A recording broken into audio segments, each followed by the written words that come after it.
Thank you, Mr. Chairman. Ms. Kierscht, what would you describe as the administration's strategy for the Sahel? Thank you for the question, Senator. As I understand, in response to the growing instability in the region, the Department of State adopted the diplomatic engagement framework earlier this year for the Sahel, which goal is to improve internal and external coordination.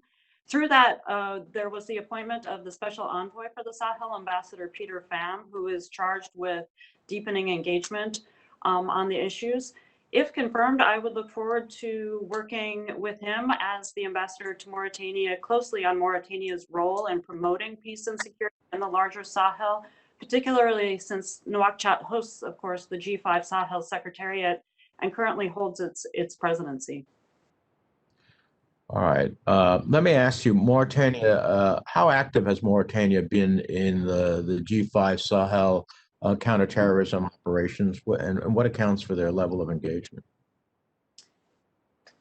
We have a very active partnership with Mauritania as regards to counterterrorism within the Sahel. We share the common goal, obviously, of countering terrorism and denying conditions that are ripe for recruitment and radicalization. I'm very pleased to announce that Mauritania was just the most recent partner country to join the global coalition to defeat ISIS on November 10th. They became the 83rd participant, and we look forward to engaging with them in order to work further on defeating ISIS in West Africa. They also have been a very strong partner with us in the Trans-Sahara Counterterrorism Partnership, which is working within the Maghreb and the Sahel to improve security sector capabilities, border security, address the underlying issues of counterterrorism, as well as promoting moderate voices in vulnerable populations.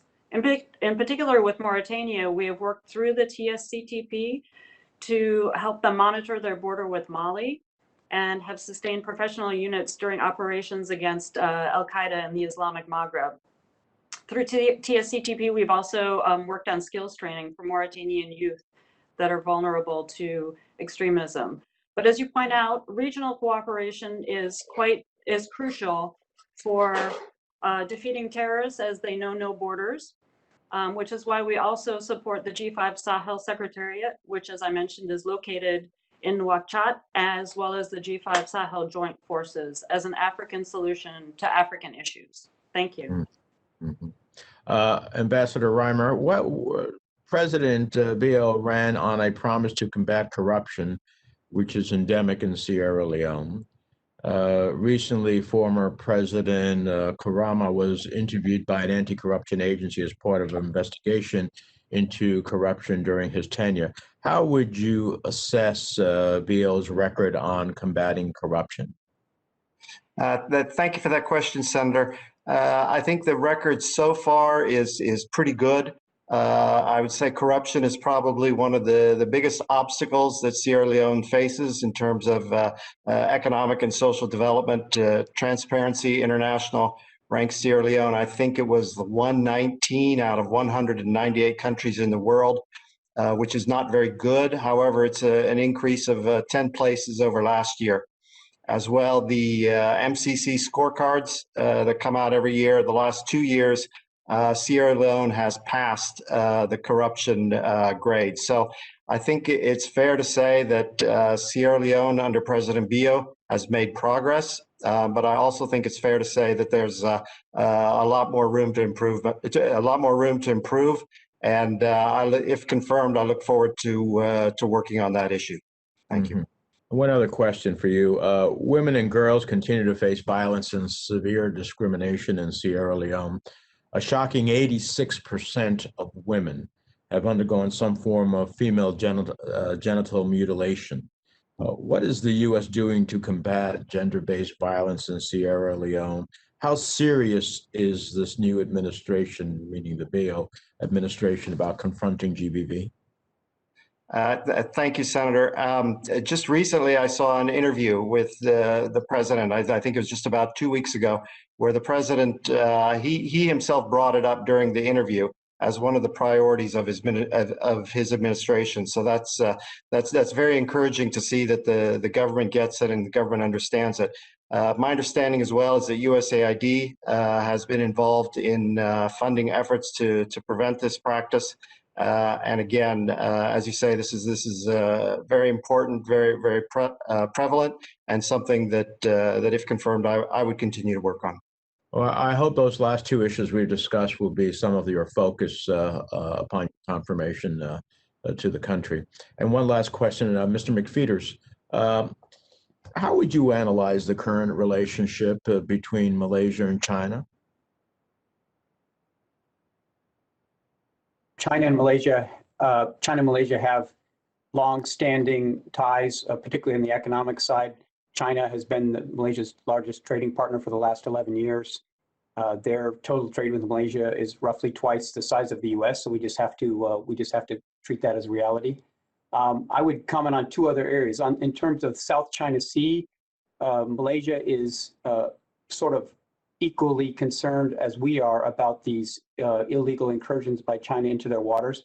And because of our security cooperation, Malaysia has gotten better about defending its own interests. So they're able to, pick up illegal fishermen, and they're able to block, so-called Coast Guard vessels from China or fishing vessels from China that are harassing oil platforms. So Malaysia, strong relationship with China, but Malaysia is increasingly speaking up for its own interests with our help. So with that economic disparity that exists in terms of Chinese economic influence in Malaysia, how do you meet the challenges of promoting U.S. interests there? It is a challenge, but we're on the U.S. side. We have a very strong hand to play. We have 700 U.S. firms that are active in Malaysia, 250 members of the American Chamber of Commerce. Malaysia is, it's the 38th largest economy in the world, I think, but it's the U.S. 15th largest export site because of high income. So on the U.S. side, we have a good story to tell, which is high-tech companies that are both exporting to Malaysia and invested in Malaysia. And we have, high international standards in terms of lending and, transparent business practices. So I think we can tout that at every opportunity. I was proud that American companies or the American Chamber of Commerce in Malaysia raised $7 million this year for COVID assistance to Malaysian society. So that's the kind of, I think, modeling those best practices is something that we can amplify from the embassy's point of view. And if I may, Mr. Chairman, one final question. Mr. Blackstone, I want you to feel no affection here in terms of attention. So speaking on this in the same context, how would you assess Timor-Leste's relationship with China and the risks of Chinese investment in Timor-Leste, and what actions should we take in that regard?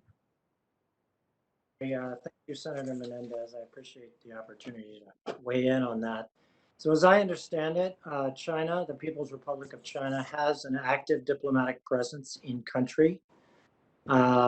They have also provided development assistance, primarily to date in the form of infrastructure, building some Timorese government facilities, and in some road building. I'll just note that the U.S. focused so far in our program around $20 million a year has been on promoting governance and what we believe are sustainable programs that the Timorese can carry forward themselves later. Now, as regard to Chinese investment, I expect that you're referring to what is called the Tassie Mani or South Coast Development Project. This is a multi-billion-dollar proposal that would bring onshore processing of liquefied natural gas. And it has strong support from some elements of the Timorese leadership. However, Timor-Leste's petroleum investment partners and others, including diplomatic partners, have encouraged greater analysis of the potential economic viability of it. The China piece, to my knowledge, involved a 2019 planned agreement between a Chinese state-owned entity and the Timorese government for about $1 billion. However, that plan was never implemented, and to my knowledge, it has not progressed. the current governing coalition has taken a more skeptical approach to the entire complex and has welcomed U.S. government offers of assistance through our various tools, such as the Asia Edge or the Transaction Advisory Network for infrastructure.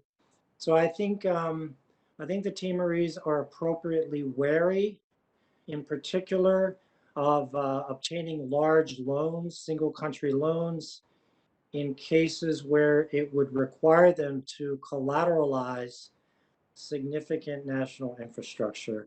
And if confirmed, I will continue to keep a close eye on this, report on this, and of course, engage senior Timorese government leadership.